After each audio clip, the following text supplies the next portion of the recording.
Bonjour à tous et bienvenue sur Synapse, la chaîne qui vous parle de ce qu'il se passe dans la tête de votre chien. Votre gentil chiot n'a rien trouvé de plus sympathique que de se rouler dans une charogne. Vous allez devoir de toute urgence lui faire prendre un bain ou une douche. Mais comment procéder pour que cette expérience ne se transforme pas en combat de catch? A priori, votre chiot a l'air d'aimer l'eau, car il aime courir dans la rivière ou sauter dans les flaques.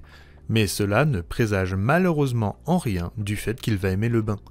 En effet, être maintenu dans une baignoire ou dans une douche avec un jet d'eau qui coule directement sur lui pendant de longues minutes peut être une source de stress. Or, si l'événement de la douche est désagréable pour lui, il risque de se sensibiliser et lui faire prendre un bain deviendra de plus en plus compliqué avec le temps. On peut même dire que s'il se retrouve bloqué, subit la douche sans pouvoir s'y soustraire avec une forte intensité, le risque qu'il se sensibilise est élevé. Ainsi, pour appréhender au mieux le premier bain de votre chiot, et pour l'habituer à tolérer voire à apprécier cet événement, nous allons aujourd'hui détailler pour vous ce nouveau sujet, le premier bain de votre boule de poil. Idéalement, il faut, comme pour tous les apprentissages, procéder par étapes, ce qui nécessite un peu d'entraînement et de temps. De ce fait, je vous suggère de commencer rapidement après l'adoption sans attendre la situation urgente dans laquelle votre chiot revient vers vous couvert de boue. Cette démarche préventive est importante pour éviter une sensibilisation éventuelle liée à un premier bain réalisé en urgence et en force. L'habituation au premier bain passe par différentes étapes. Chaque étape est franchie uniquement si votre chiot ne manifeste aucun signe de peur, c'est-à-dire ni mouvement de recul, ni mouvement de défense. Pour toutes les situations nouvelles qui nécessitent une habituation, chaque chiot va réagir à son rythme et il faudra vous y adapter. On ne brusque pas le chien, on ne s'énerve pas. La première étape peut être d'aller tout simplement jusqu'à la douche, ou d'être déposé dans la baignoire sans eau. Vous devez bien entendu l'encourager à aller dans votre douche et une fois dedans le récompenser. Vous pouvez aussi déposer des friandises au fond de votre baignoire ou coller un tapis de léchage pour vous libérer les mains. Cette première étape doit être répétée jusqu'à ce que votre chiot semble à l'aise dans cet environnement. Vous pouvez également déposer un tapis antidérapant ou une serviette au fond de votre douche ou baignoire pour éviter qu'il ne glisse.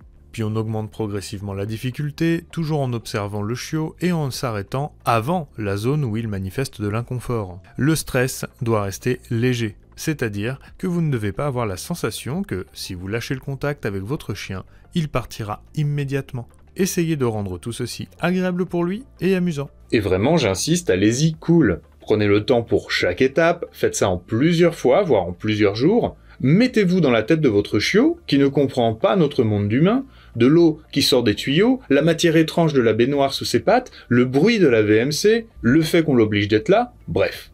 Le temps que vous prenez ici vous sera largement rendu quand votre chien, revenant tout sale, viendra se faire laver sans négocier pendant tout le reste de sa vie.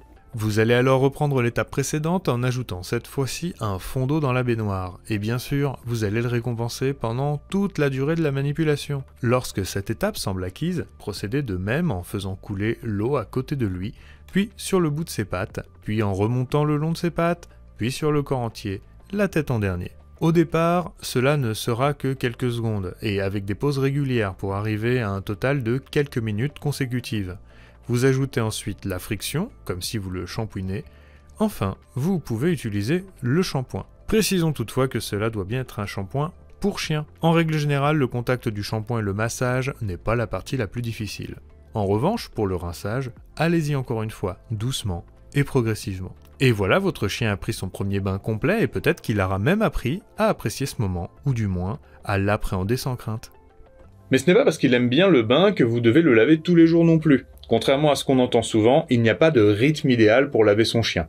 Si tout va bien au niveau de sa peau et qu'il n'est pas sale, sauf problème cutané particulier, un bain tous les quelques mois suffit largement. En revanche, après chaque baignade, et encore plus si c'est de l'eau de mer, vous devez à minima rincer votre chien. Enfin, s'il croise une crotte de mammouth 3 fois par semaine, vous avez le droit de le laver à chaque fois. Pour le bain, on pourrait appliquer de ne donner les récompenses que de manière aléatoire, une fois l'apprentissage acquis. Mais pour les soins ou l'hygiène, ça ne nous paraît pas dingue de laisser un tapis de léchage ou des récompenses en abondance à chaque fois, si ça vous fait plaisir, et surtout, si ça fait plaisir au chien.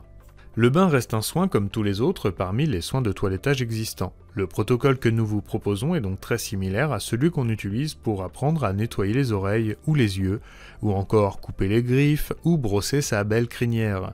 N'oubliez pas simplement de prendre les outils adaptés.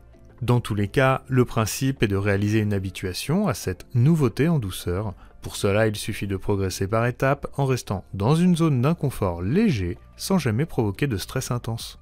Autre point important, il a été démontré que les chiens habitués aux divers soins de toilettage à la maison seront plus aptes à supporter les soins réalisés chez le vétérinaire. Alors quoi de mieux que de le préparer en douceur, en amont?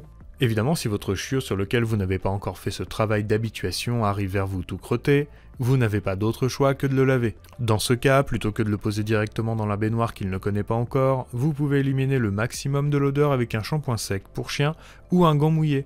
Faites ça dans un lieu dans lequel il est à l'aise. Enfin, si malgré toutes ces précautions, votre chiot ne se laisse pas manipuler et présente des mouvements de défense, des grognements, rapprochez-vous d'un professionnel. On espère que ça vous a plu. Qu'est-ce qu'on dit? Et à la semaine prochaine.